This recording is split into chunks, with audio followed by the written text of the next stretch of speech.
Take Nigeria because it's the mind that needs to first of all be rebranded.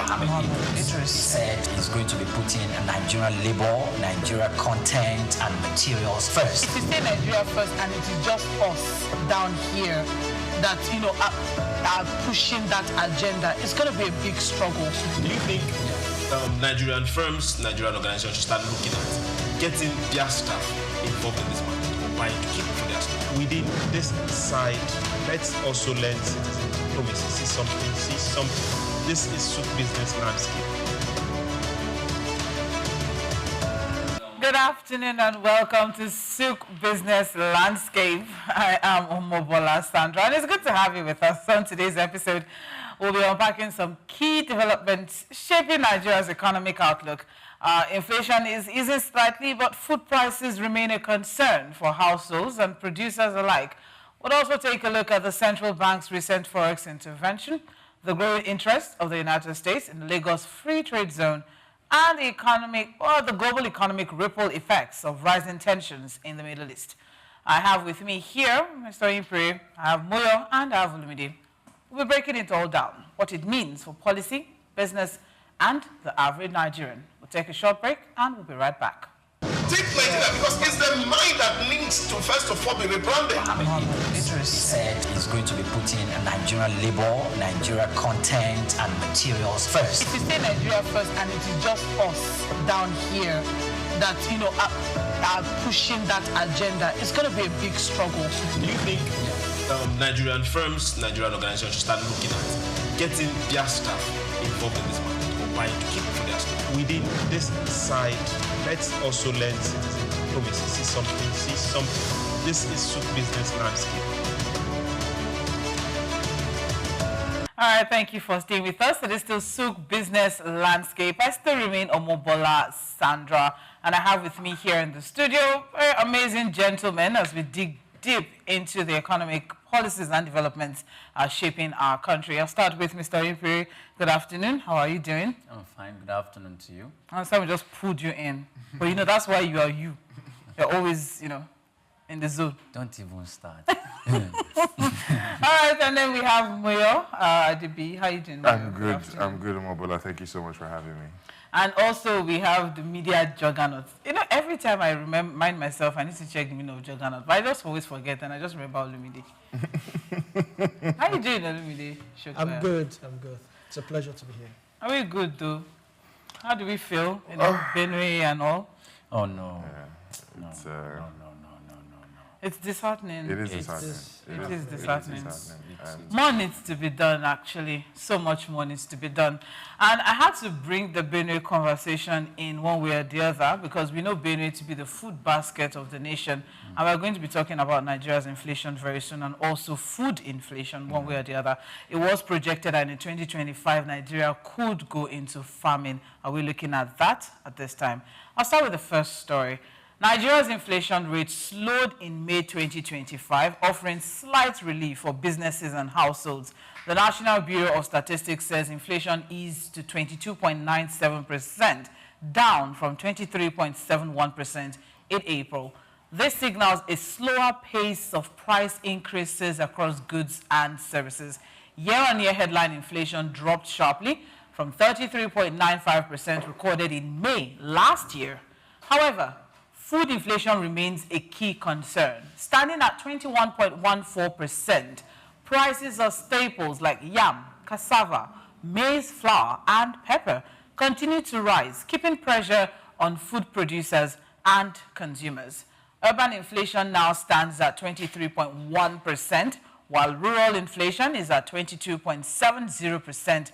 Core inflation, which removes food and energy costs, also dropped to 22.28%.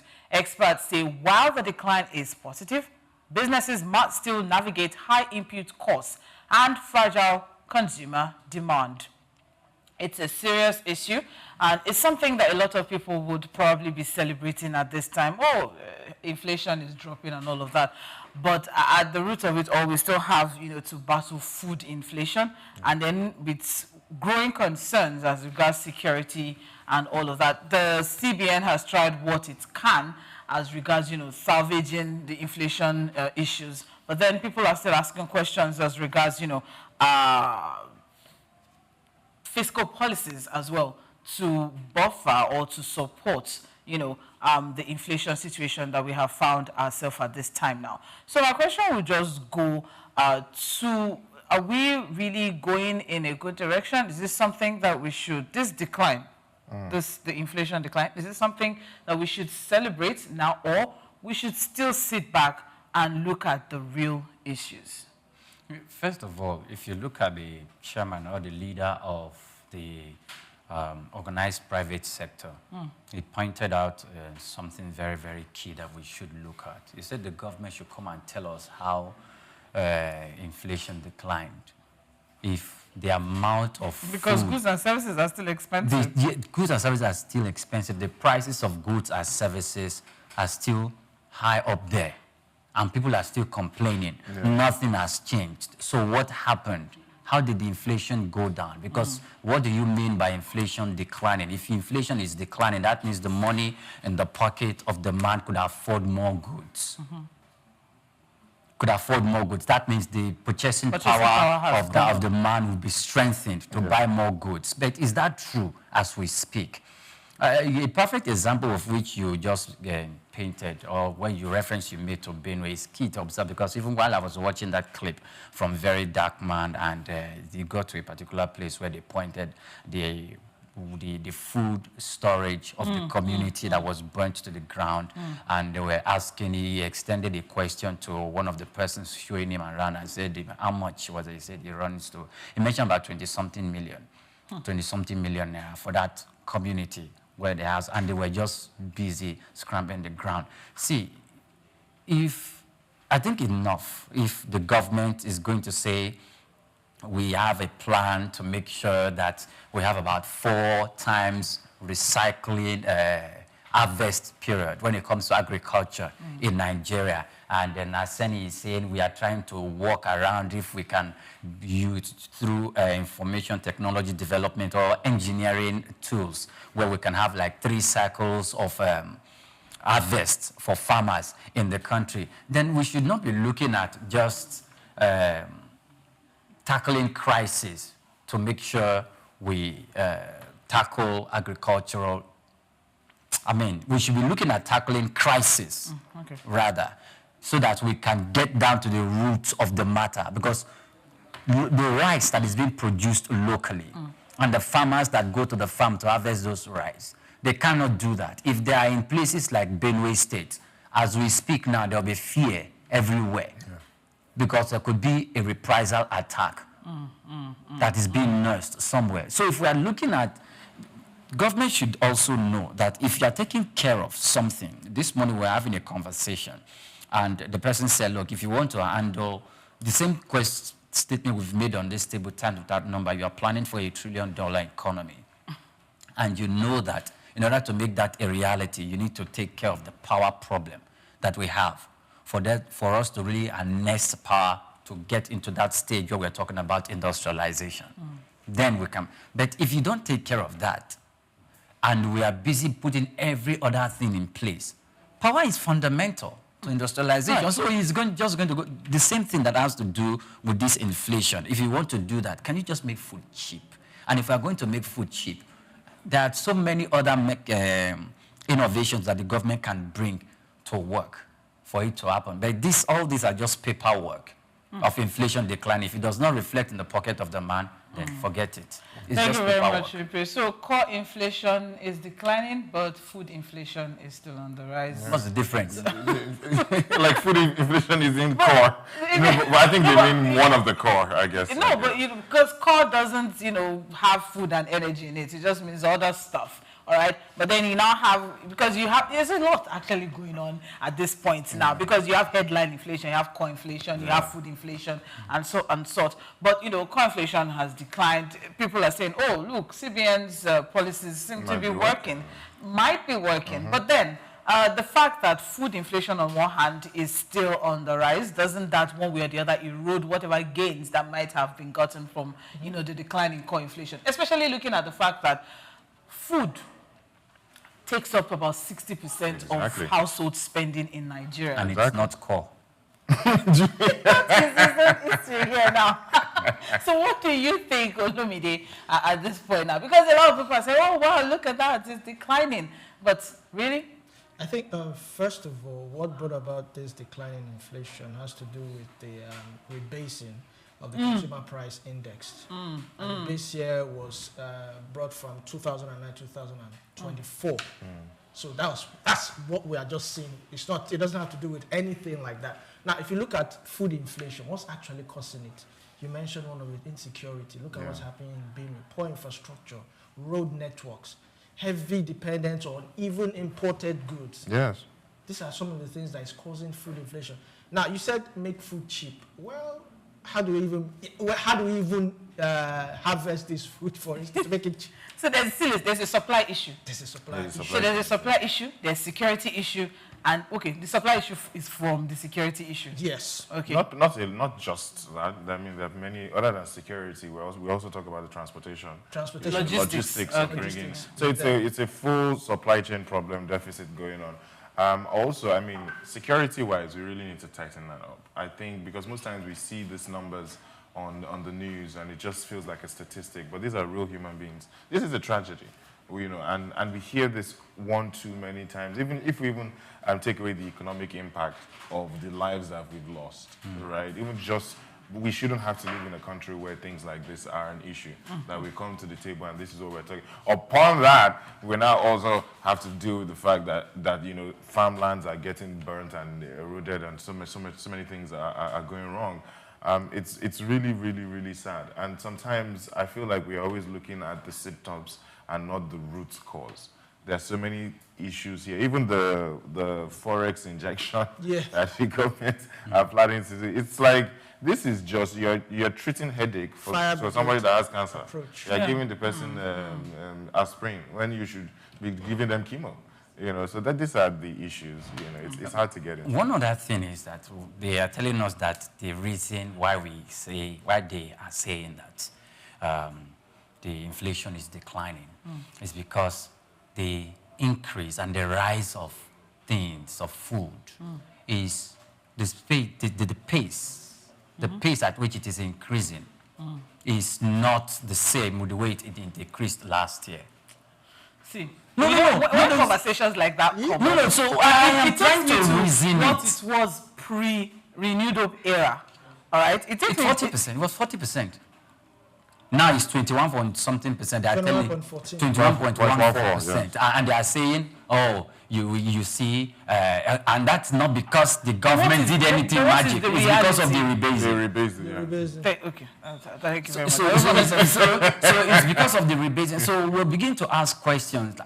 When are we going to see this reality when you say there is decline in inflation, economic reforms are working and producing results, and it's going to reflect in the pocket of the man, it's going to reflect now 1,000 naira, there's that, the value of that money, the value of 1,000 naira is nothing, like it is purely nothing. It's gone. Yes, the other day we were having a conversation. It can't get, when you're talking about roadside, we had this conversation. How many? We had this conversation.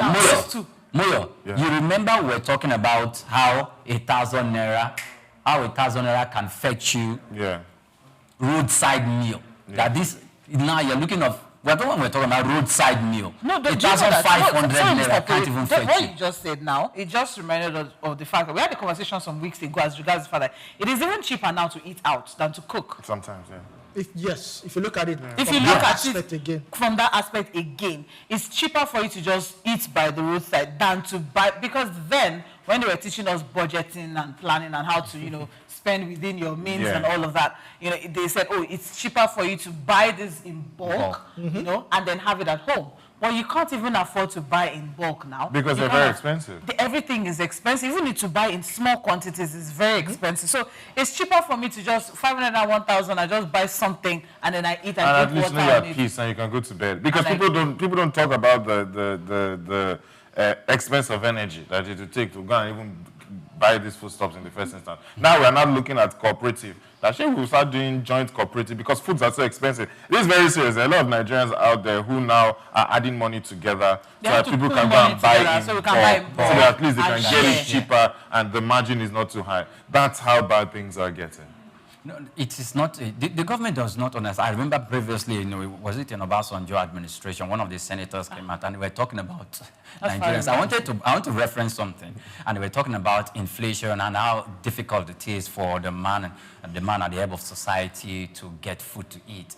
And how can I forget the name of the singer? They say, just let them go and buy bread and just buy bread and get something and eat, and you see the disposition and just get bread. Even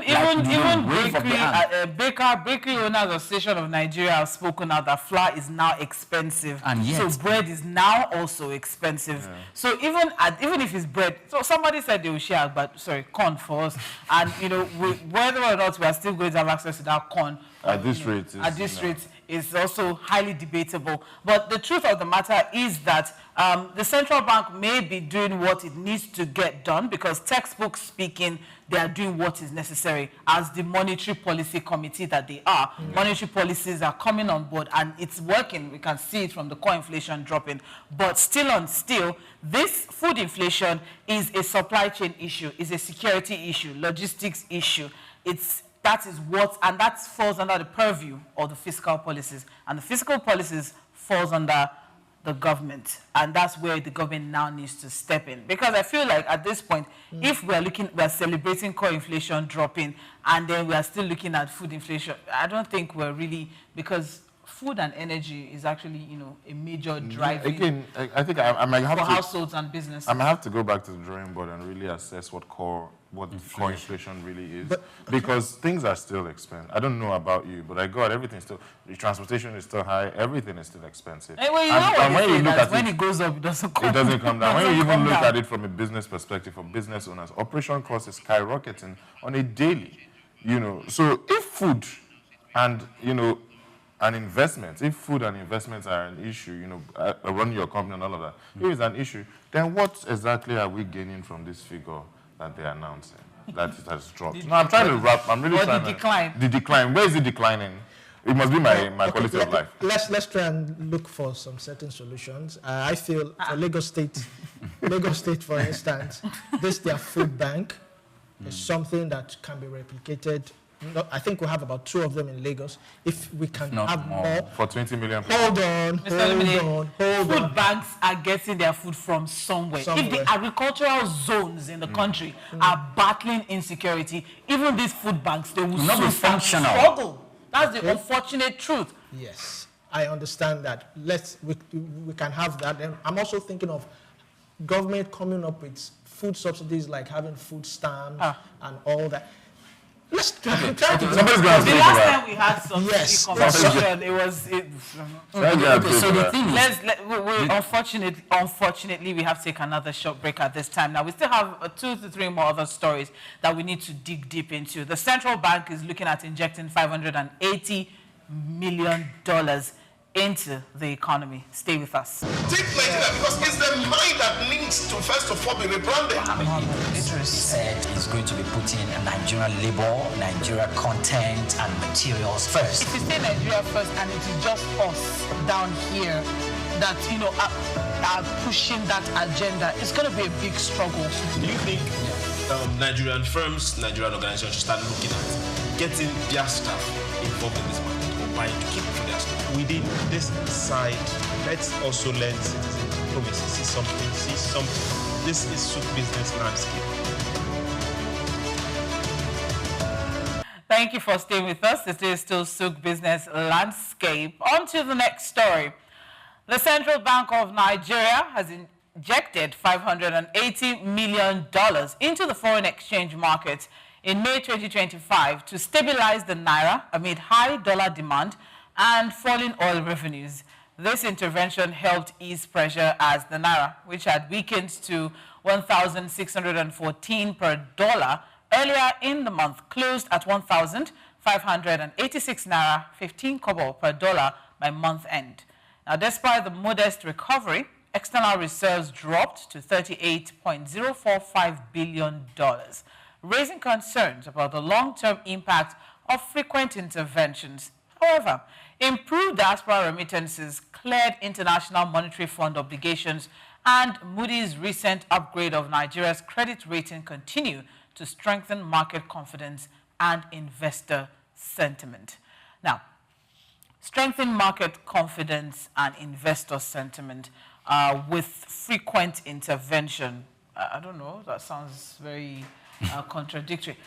Do you think that an investor who sees that, oh, these people are always getting help from somewhere, what if that help doesn't come? Do you think that investor is getting his confidence, Absolutely. off of that? For me, before I look at it from the perspective of the investor, why is the central bank ejecting that money? They're intervening. They're intervening because the Naira is waning. The value of the Naira is seriously waning. And their way of intervention is to make sure that they extend these funds to the verified banks that could have them, that could purchase this dollar.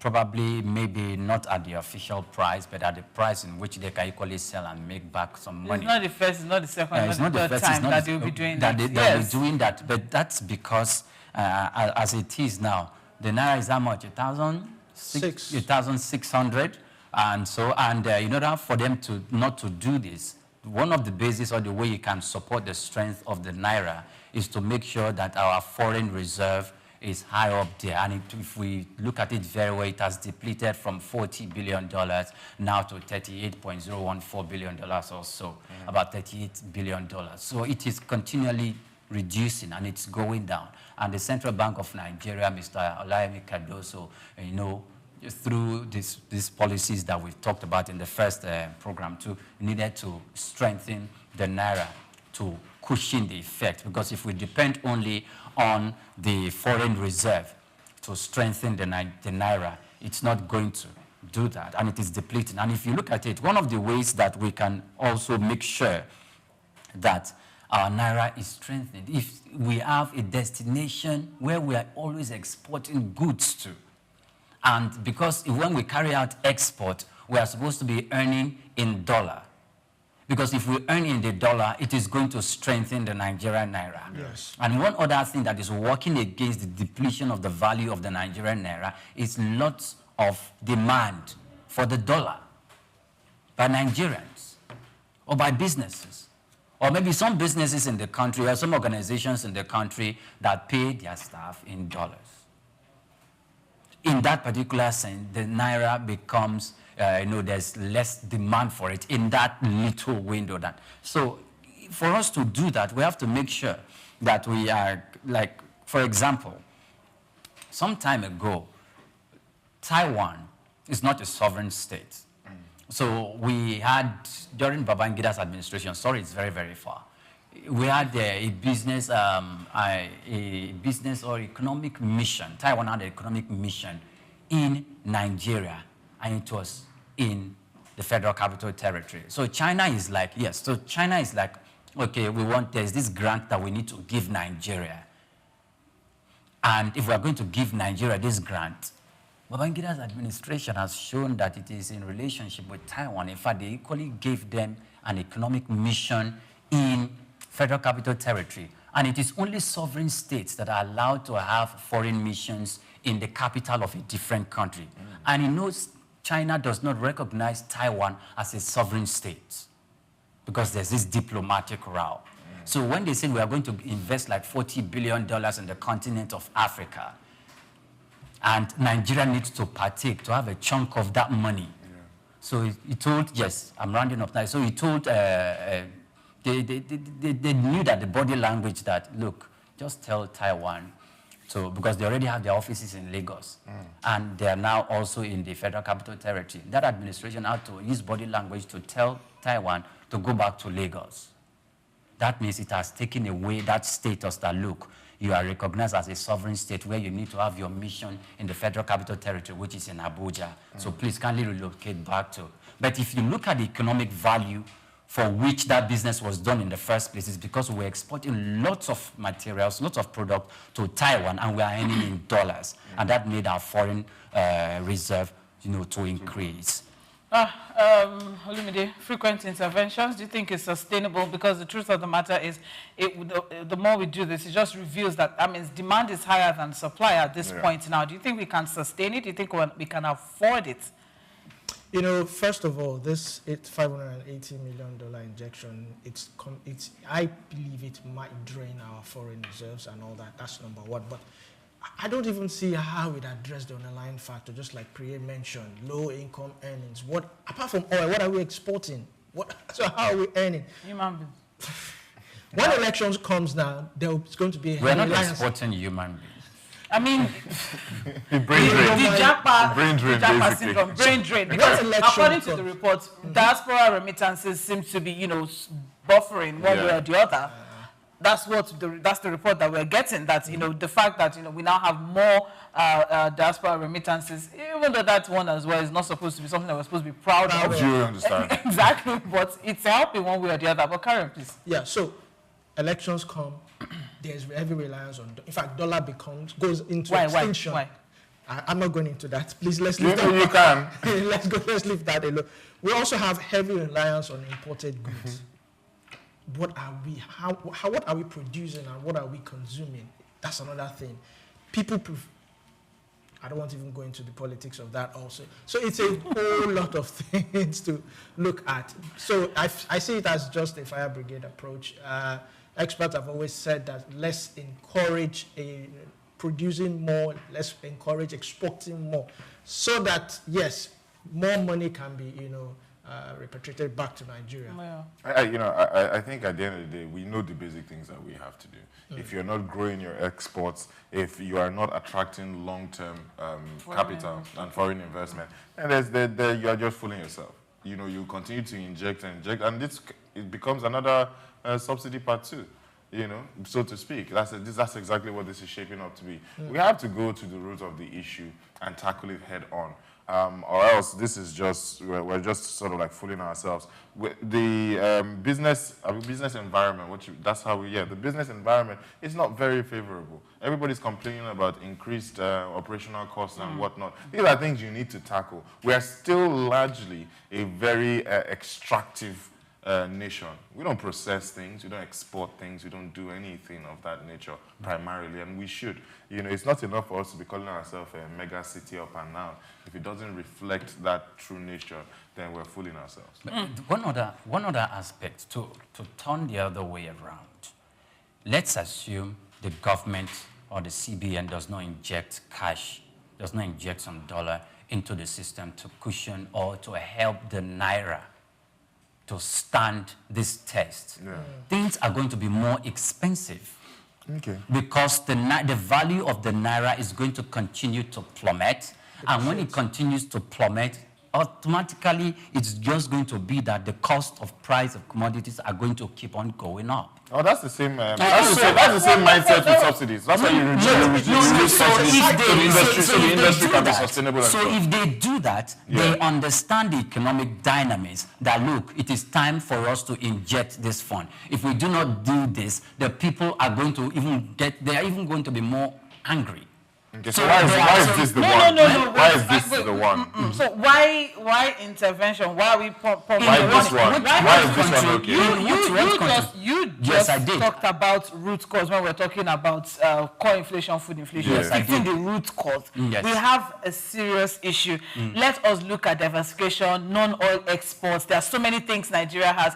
Just last week, the news came on board as regards the fact that China has some of the rarest earth materials. Nigeria also does have rare earth materials. Why are we not capitalizing on that? There's so many other things that we can export. Now, he talked about processing as well. Why are we not looking at processing? Why are we not... A month or so ago, there was a conversation around the fact that anything that can be produced in Nigeria should not be allowed into the country.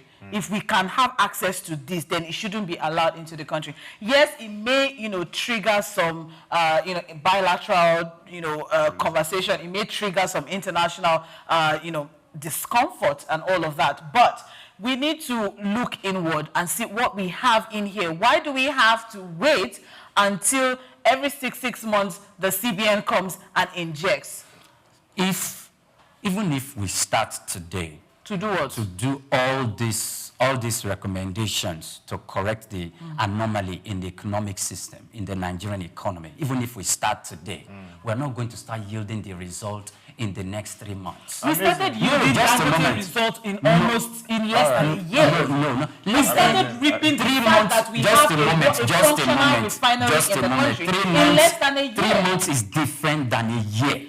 This intervention has happened almost 5 times. Asked a question, do you want me to respond? Do you want me to respond? Yeah, you spoke for a while, so allow me to respond. Even if we start that, even if we do that, we're not going to start yielding the benefit just immediately.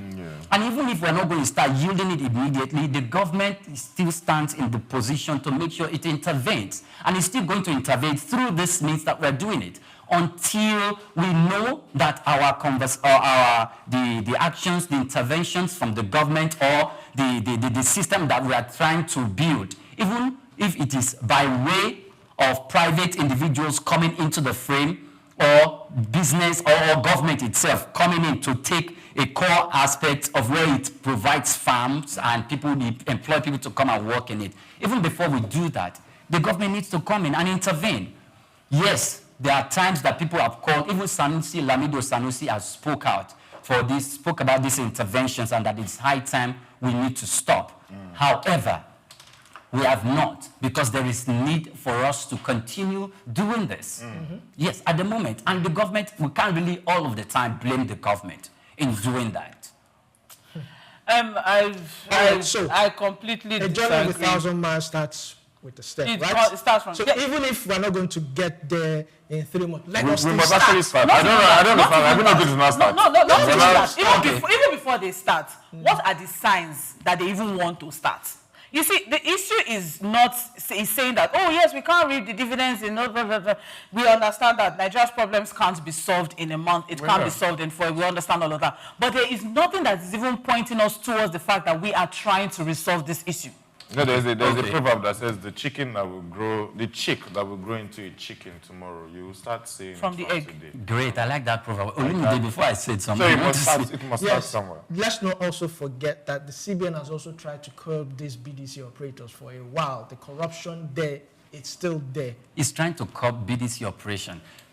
That is even good. Now, let me say something. And I like what... So how do you address that? I like everything that you have said. First of all, I know what you have said, and it is very much expressed in the Chinese proverb that said the best time to have planted a tree is 100 years back, and the second best time is now.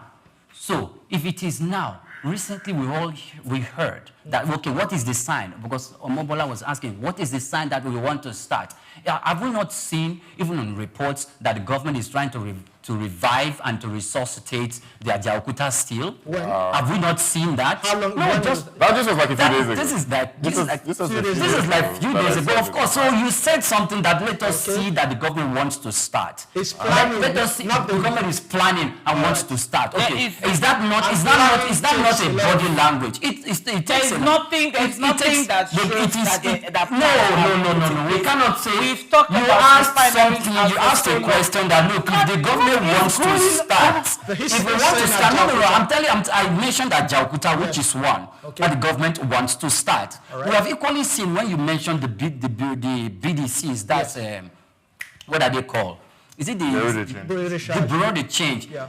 Did we not see a report recently about them on how the government is trying to curb the proliferation of the BDCs across the country, and that was through the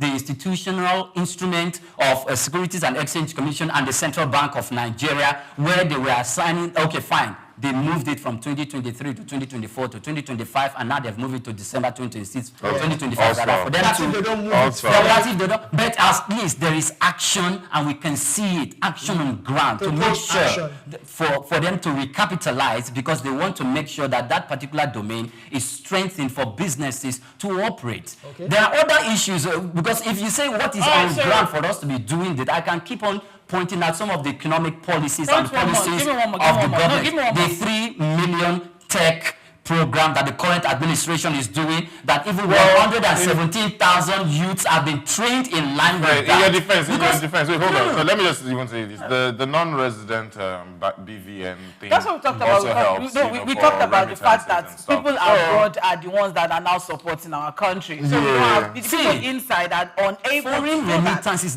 Nigeria is not one peculiar country that is getting foreign remittances. Oh my God, we're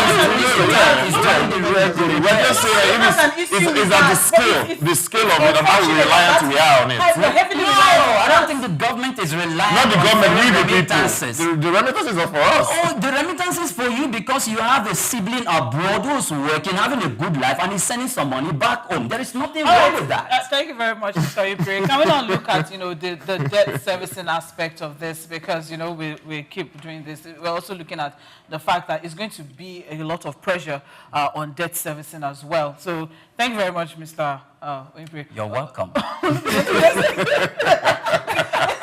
Conversation as regards the fact that the more we keep intervening and keep pumping, the more we have to source out there For more money. minus foreign remittance. It's a whole lot to take in, and there's so much we can do, and there's so much. What I was even trying to tell Priya is it's not as if the government they have fantastic plans. Great. It's the I don't like using that word, political will. Execution. It's not even just political, right? I mean, you need to have a plan. You need to have a plan. I can come out and tell you I have a plan. Yes, but do I intend to follow through? You don't know what's in my head. When I say political, and most of the times I That's don't. So that's the political will. If I have a plan, I bring it to the table. No, it's not even just political will. Did they even care? The political will is, I want to do this, but I can't find the will. Right? Do they even want to do it? They just say they want to do it. One person might want. Let's put it, for instance, President wants it. Tinubu wants it. He shares it with his people, just cabinet. And you decide that, that's Tinubu's own. Priya says, I'll do my own. Bella says, I have my own plan. I'm going to do my hair. How do I make it work? Yeah. Oh, you said something else as regards, let's also look at, the private sector. Let's look at people. Let's have another Dangote, It's not easy. It's not easy. Dangote himself has said it, that if he had another chance, or if he had known, he probably wouldn't have gone in. So let's leave Dangote. But how many people can be as successful? We cannot all but know, or we cannot lie that Dangote has enjoyed some, what do you call it? Benefit from the government. Oh, well, thank you very much. I'm sure we have so many other things that we would like to chip into it. One way or the other. A little bird is whispering, what about, ways and means? What about corruption? What about, the production? What about trade deficit? Trade deficit as well. So many other things that, this little bird has tried to whisper in. You're looking for the bird, right? Oh, no, I see the bird. I see the That bird in the studio. Keep whispering. However, the truth, still remains what it is. The fact that frequent interventions, whether or not it's healthy for our pockets as a nation, is something that is still on the table. And what are these plans that the government are putting in place in order to be able to resolve the root causes of this issue? Take Nigeria, because it's the mind that needs to first of all be rebranded. He said he's going to be putting Nigerian labor, Nigeria content and materials first. If you say Nigeria first and it is just us down here that, are pushing that agenda, it's going to be a big struggle. Do you think Nigerian firms, Nigerian organizations should start looking at getting their staff involved in this market, or buying to keep for their staff? Within this side, let's also learn citizen diplomacy. See something. This is SOUQ Business Landscape. Thank you for staying with us. It is still SOUQ Business Landscape on SOUQ News Television. Moving on to the next story. The United States diplomatic mission in Nigeria has pledged to attract more American investments to the Lagos Free Zone, Nigeria's first private special economic zone. During a visit, Ambassador Richard Mills Jr. praised the zone's infrastructure and highlighted its existing American investors such as Kellogg's and Colgate. He emphasized that the upcoming 2025 U.S.-Africa Business Summit in Angola will provide opportunities to engage more investors. Chief Executive Officer of Lagos Free Zone, Mrs. Adesua Ladoja, described the zone as a top investment destination, offering integrated facilities like Lekki Port, warehouses, factories, broadband network, and a security command center. She stressed that the zone's growing ecosystem has boosted Nigeria's economic activity, created thousands of jobs, and leveraged trade agreements such as the African Continental Free Trade Agreement to expand exports. The Lagos Free Trade Zone. The U.S. is looking at increasing investment in the Lagos Free Zone. And back to what she said. Let us see the body language that something is about to happen. Is something not happening now? From the government's prayer. He attracted them. Who attracted them? The government attracted them. Oh, no. And Lagos was the best place for this, the United States. So that's my question. For them to come. Why the the free zone is only in Lagos State? But no, it's not only in Lagos. Controversies, but if we look at it, holistically, when you look at other trade zones, but you see that Lagos seems to be the thriving one. Yes. And some people say, okay, maybe Lagos is the economic capital of the country. Yeah. But the question around why the government is not trying or paying attention or putting spotlight on all the other trade zones. Okay, fine, great. You see, one thing that is peculiar to trade zones is not totally made up by the geographical environment. No. Okay. Yes. It is also made up by policy framework. Okay. And it is not the unilateral obligation of the federal government to make sure that free trade zone or free trade areas are functional.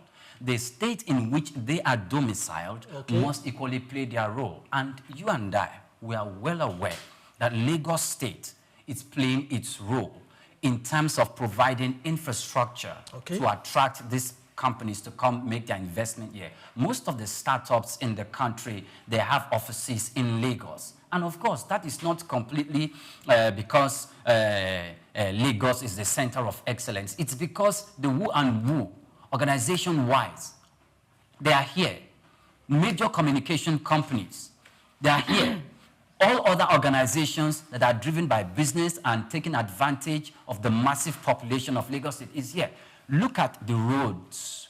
Though we cannot say completely that Lagos has done excellently well or met up with the expectations of Lagosians when it comes to road infrastructure, but we can say very, very well that they've done a lot compared to other states. And I always said it to us, even you, Olumide, I told you outside the studio that, look, Lagos State, compared to every other state, they are 50 years ahead. Even when we look at it within the framework of economic master plan, because you can see different administration come into place and you can see traces of continuity in the administration when it comes to creating an enabling environment for businesses to thrive.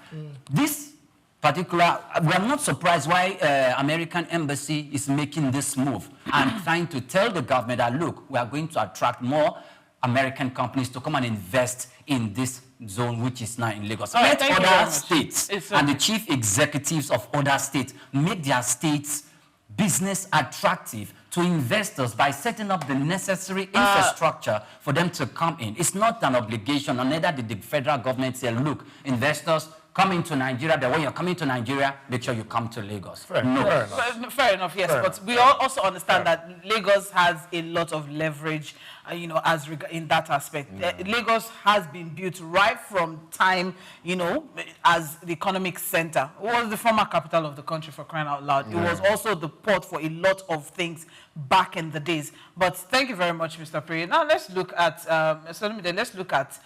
investor confidence. Yes, it's amazing how we now have so many people looking at coming in to, but the economic climate, the business environment at this time, is this the best time for us to have these people going with the, fact that in the past 2 to 3 years, we've lost about 12 to 15 multinationals, from the country? It's quite a good one. Good question there. Well, while this is a good one because it's going to create jobs, It's also going to strengthen diplomatic ties with us and America. I'm also looking at profit repatriation. The money is not coming into Nigeria. Whatever investment they are bringing, they're taking it back. I disagree with that. You disagree? But I think the rest of us can also agree. I'm also looking at local industry competition. It's also something we need to factor in. So what are we actually benefiting from this investment, this U.S. investment? More investors. More investors. But the money, what about the money? Is it going to... Well, you know what? I think it's a good thing. It's going to create jobs. Yeah, it's going to create jobs. Nobody said it was a bad thing. Looking at, well, because with everything there are pros and cons, and we also have to see this as are we maximizing what we could possibly be getting from this kind of arrangement? The free trade zone. Heavily invested in by not just the U.S., China, and all other elements that are playing in this field. But then again, we must also be wary of being overly dependent on foreign investors, right? Yes. Because capital flights, which is what he's talking about, is a real thing. They'll make their profits and they'll go back to their countries. So we're here, So that's what I'm saying. While we're paying the labor. No, what I'm saying is while we get the jobs and we're paying and people have jobs, there's so much more we could have done. So again, we are like on the short end of the stick, when we look at it from that perspective. But I think a major takeaway from this is now we're talking about Colgate, we're talking about Kellogg's. We also, again, we need to go back, and improve the ease of doing business. Nigerian companies should be able to get involved as well and leverage on the infrastructure that has been provided there. Again, the free zone is also going to benefit from the AFTA. That's how they pronounce it. AFTA. Is it the African Continental Free Trade Area? Free trade area is going to benefit from that, and it will boost a lot of export potential. I love how everything just comes back. And that's the thing with the economy and policies, they're all interwoven. We have to be able to boost exports, because if we don't, there's going to be problems. We might get all the FDIs we want, and they will just take all their money back. Okay. FDIs. That's why I said thank you from the beginning. You're welcome. Great. You see, FDIs are one of the instruments for every normal, sensible, smart, and intelligent government to attract investment. I'll tell you to answer that. What you just said now, does it align to attract investment to that country? And she rightly mentioned that in the past 3 years or so, some multinationals left the country because they felt, maybe the atmosphere, the business environment, experience is not favorable. But it's not favorable to them. But since they left, we've had other few who came into the country. They also experienced the same thing. That their hand has not touched the fire yet. No. But let me see. Few of them have come into the country and they are going to invest. And when they invest, what are the consequences? It is that the number of unemployed Nigerians that could be... No, just a moment. The number of unemployed Nigerians, no matter how small... No matter how small... So when they leave again, those ones will lose jobs again. No matter how small the margin is, it's going to drop. And when it drops, it is addition to the administration or to the Nigerian people, because they are going to benefit and they'll be able to fend for the life of their dependents. Over 150-something million Nigerians are currently experiencing multidimensional poverty. I don't think this is anything. A solution. But this is just one of it. And remember, this is the word coming from the United States Secretary, is that what you call it, or an ambassador to Nigeria. And you equally mentioned that China will be coming in. There are other countries that will be coming in too. China's engineers built the place now. Great. Tolaram is Kellogg's the Tolaram, what's it called now? A Singaporean organization. Singapore and Tolaram partnership is also having a play here in this story that we've looked at. So you can see it is not an initiative that is singularly being driven by the United States by virtue of our relationship that we have with them. Other countries are equally having their own part to play in here. And please do not forget, China, Nigeria is preaching electric vehicle. I go to Unilag, I see most of the vehicles, electric vehicles. I have no, just a moment. I know we have energy problem. Just a moment, Olumide. I know we have energy problem. You go to Unilag and you go to other places in Lagos State, you see electric vehicles working. And it is when it is working, China has said we are going to build electric vehicle plant in Nigeria. That is equally a plus. What does that mean? It is a transfer of technology from China to Nigerians. The Nigerians that are going to work in that particular plant in collaboration with the Chinese, they are going to gain from that knowledge, and the possibility of replicating that technology is it's imminent. And before you knew it, we can start talking about Nigeria having a say. Talking about electric vehicle. No, that is addition. When we start talking about energy crisis and how Nigeria is going to tackle it. Of course, we don't expect, because we are talking about energy, and the Muhammadu Buhari administration said by 2060 we should be able to do away with green emissions and all of that. These are part of the master plan that each administration needs to fulfill so we can start edging towards that line. We cannot completely rule out the intention of the government to make things very, very good and possible for Nigerians. Because if we talk that way, it will give us a way that we do not have hope. You lost me. We do not have hope. And we are trying to tell Nigerians that, look, those on the saddle who are mandated to drive the ship of economic development in this country are not doing anything. And I'm a little bit surprised, Mr. Krumale, because I want to understand the percentage of Nigerians that can afford an electric vehicle. It's not even. What's the percentage of Nigerians that I can barely afford, forgive me, a Corolla at this point now, today. In Nigeria, do you know how expensive it is? Because of the economy. All right? And then we've lost, do you know, okay, so inhaler, Ventolin inhaler made by GSK was a certain price. And GSK said, look, we can't afford to do business here again. We are spending more than we are earning. And they packed and they left. Now, something that used to cost 1,518 is now costing almost 10,000 naira because that company up and left. Now, we have not solved the issues as regards why these companies are left.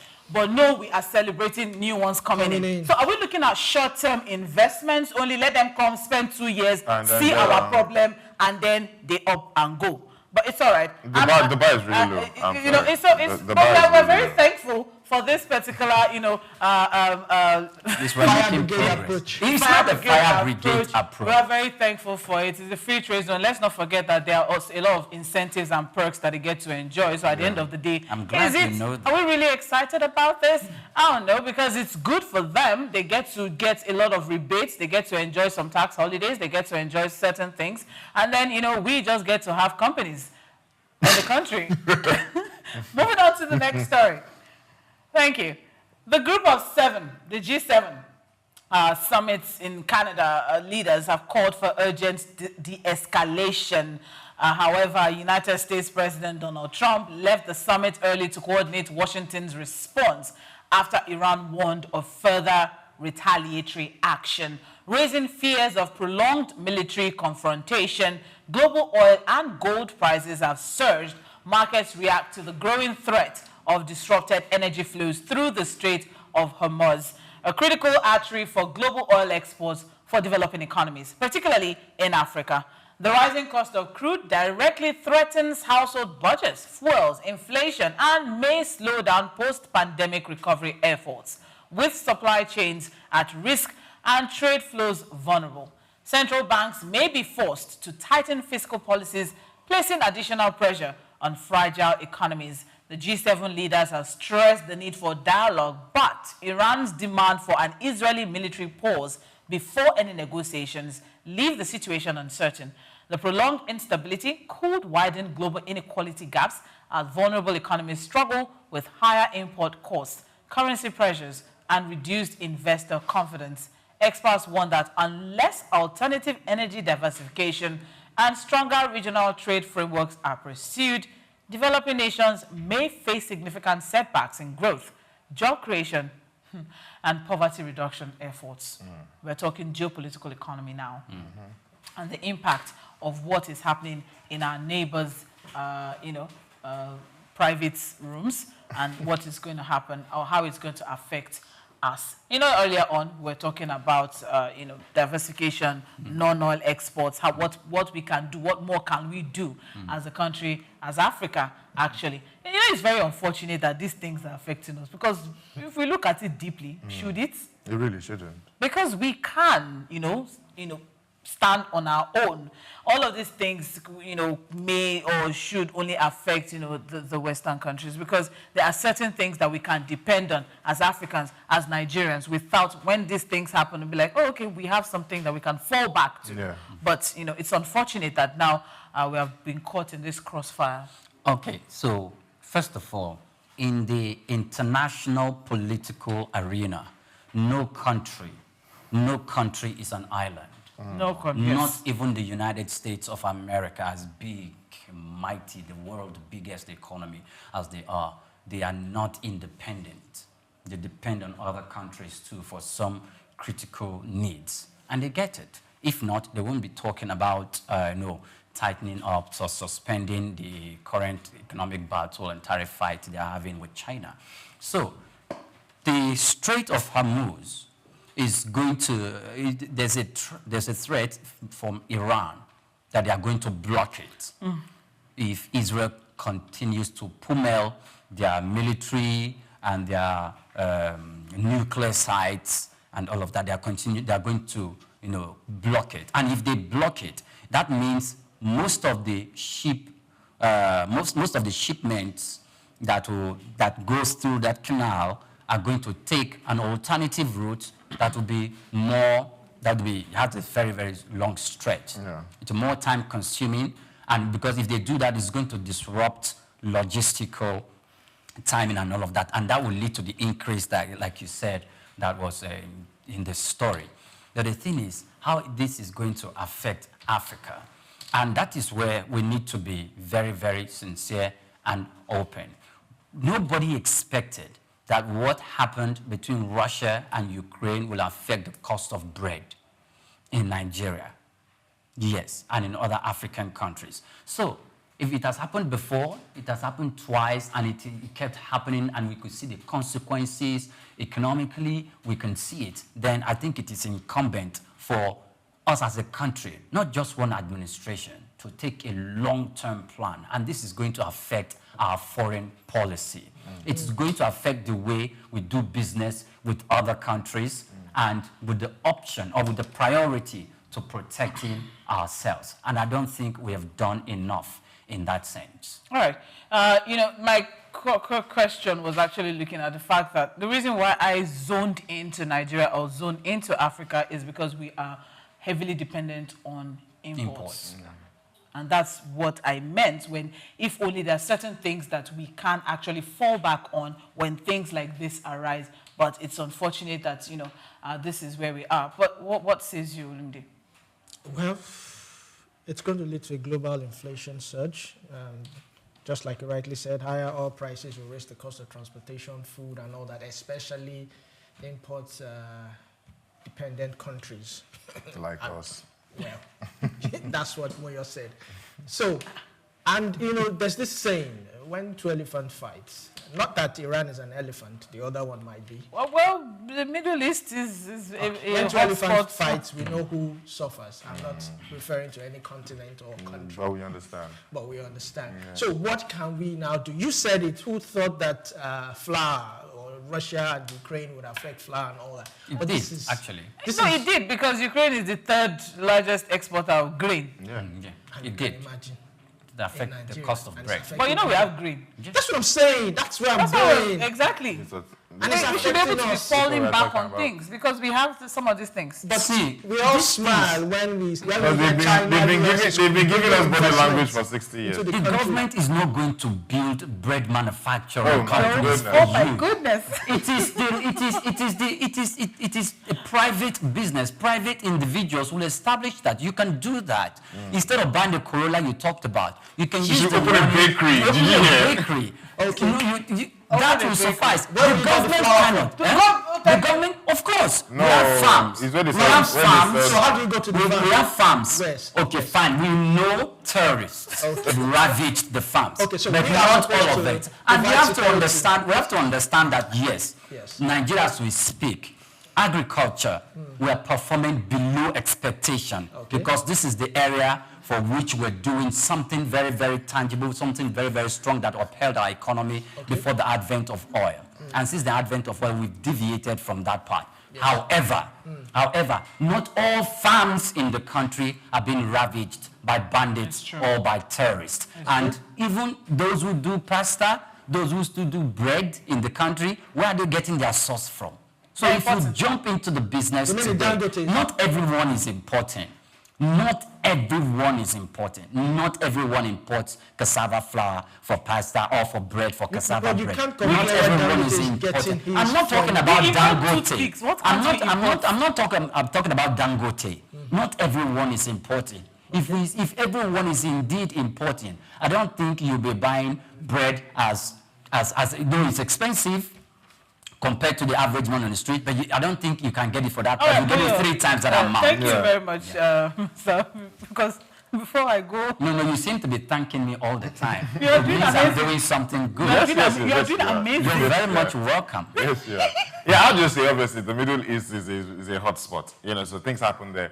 We're gonna feel it. You understand? I mean, even the Strait of Hormuz, as it's called, handles 20% of of the world in the world of logistics. So it's a lot of things.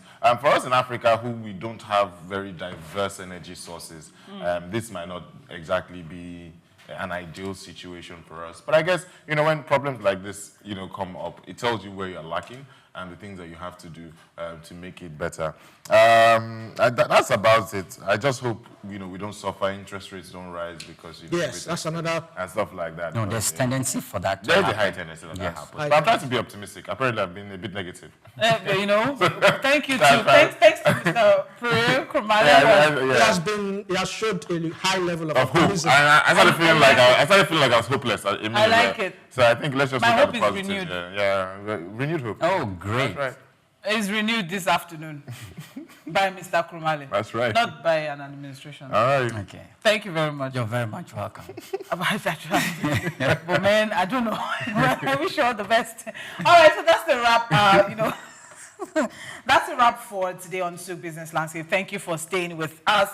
The truth of the matter is still on this particular conversation. The truth of the matter is Nigeria still needs to work more on its refining capacity. Yes. If we refine, this won't be much of a headache for us if we, have refined and we're exporting. We have a lot that we're selling in. This won't be much of a headache for us. That is the truth of the matter. So I'm optimistic, but cautiously optimistic. And that's a wrap for today. My name is Omobola Sandra. And I have here with me Moyosore Adebiyi. You can follow me on all social media platforms at Moyo Lagos. Thank you so much.